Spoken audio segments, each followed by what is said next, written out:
সংগ্রামী সাথী ও বন্ধুগণ, আমি হবিগঞ্জ জেলা ছাত্র দলের পক্ষ থেকে সর্বপ্রথম মাধবপুর উপজেলাবাসীকে ধন্যবাদ এবং কৃতজ্ঞতা জানাচ্ছি আজকের এই বিষয়টি অনুষ্ঠিত করার জন্য।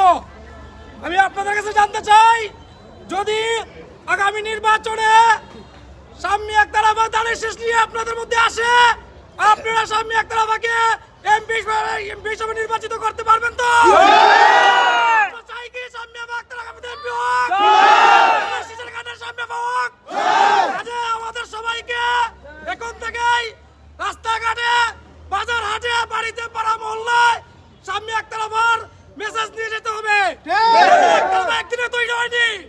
শাম্মী আক্তার আপা সাবেক ছাত্র নেতা, 90-এর আন্দোলন থেকে রাজনীতি করে আজকে শাম্মী আক্তার তৈরি হয়েছে। শাম্মী আক্তার নবম সংসদের একজন এমপি ছিলেন এবং আপনারা জানেন ঢাকার রাজপথ থেকে শুরু করে হবিগঞ্জের রাজপথ এমন কোন জায়গা নেই যেখানে আমরা শাম্মী আক্তার আপাকে পাইনি। ভবিষ্যতে শাম্মী আক্তার আপাকে আমরা সব জায়গায়, সব কানে দলীয় নেতা কর্মী পাবো ইনশাল্লাহ। আমি পরিশেষে আপনাদের কাছে আবেদন করছি যে যদি দানের শীষ থেকে আবার নির্বাচিত মনোনীত হয়, আপনারা সবাই দানের শীষে ভোট দিয়ে আমাকে জয়যুক্ত করবেন। ধন্যবাদ। আল্লাহ হাফেজ।